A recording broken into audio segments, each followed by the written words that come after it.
Саламатсыздар ма, құрметті оқушылар? Бүгінгі өтетін біздің сабағымыз қысымдалған ауамен тасымалдауда қолданылатын құбырлар. Яғни қысымдалған ауамен вентилятордың күшімен біз қысымдалған ауа пайда туындайды. Сол қысымдалған ауа арқылы біздің бір қоймадан екінші қоймаға жеткізу үшін осы құбырларды пайдаланып қысымдалған ауа арқылы, яғни ВЦ10, ВЦ8 желдеткіштер арқылы бір цехтан екінші цехқа жеткіземіз.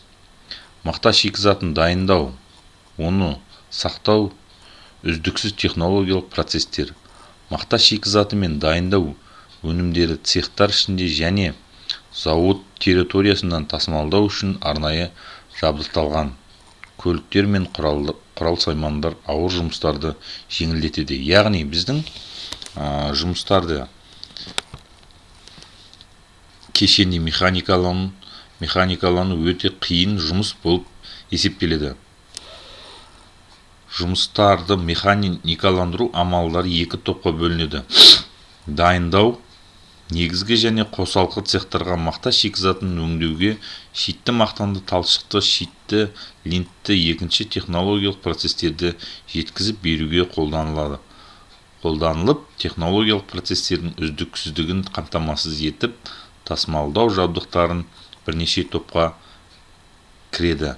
Яғни біздің шитті мақтамызды бір цехтан екінші цехқа мынау осындай құбырлар арқылы, мынау өздеріңіз көріп тұрсыздар, мынау жоғарыдан да алуға болады. Мынау ортада тұрғанымыз, мынау думалағымыз біздің, яғни ВЦ10 немесе ВЦ8 желдеткішіміз. Қысымдалған ауа арқылы біздің ұзақ шаршы метрден жеткізіп беру ауаның арқасында, қысымдалған ауаның арқасында біздің шитті мақтамызды бір цехтан екінші цехқа жеткізіп береді. Пневмокөлік құрылғысының ішіндегі ауа қозғалу үшін оның басындағы қысым соңындағы қысымның артық болуы керек.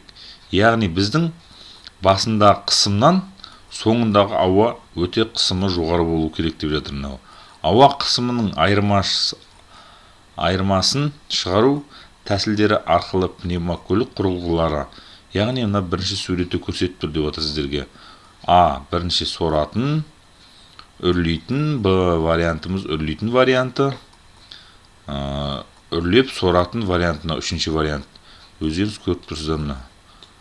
А вариантында үрлейтін, Б вариантын соратын, Б вариантымыз біздің үрлеп соратын вариантымыз мынау құбырдың.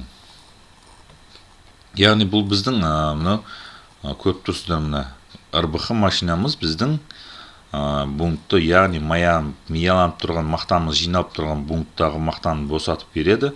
Соның көмегімен босатып берген соң мына өздеріңіз көріп тұрсыздар, мына қысымдалған ауа, мына жерде вентилятор біздің пневмокөлігіміз, міне үшінші пневмокөлігіміз осы қысымдалған ауа арқылы бір цехтан екінші цехқа жеткізеді. Құбырлар арқылы.